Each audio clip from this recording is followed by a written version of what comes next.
PowerToys Power Rename is a powerful bulk file renaming tool that supports search and replace regular expressions, rejects, prefixes, suffixes, and live previews. Step-by-step guide. Install PowerToys.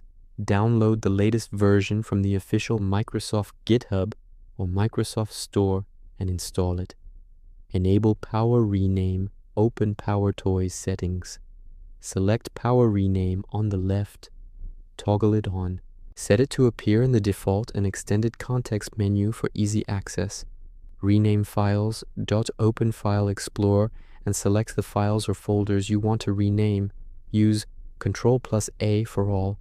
Right-click any selected file. Choose Rename with Power Rename. In the Power Rename window, search for Enter Text or Regex to find. Replace with Enter the new text. Check Use regular expressions for advanced patterns.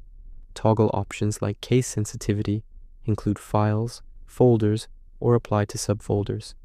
Preview the changes in the bottom pane, then click Rename to apply.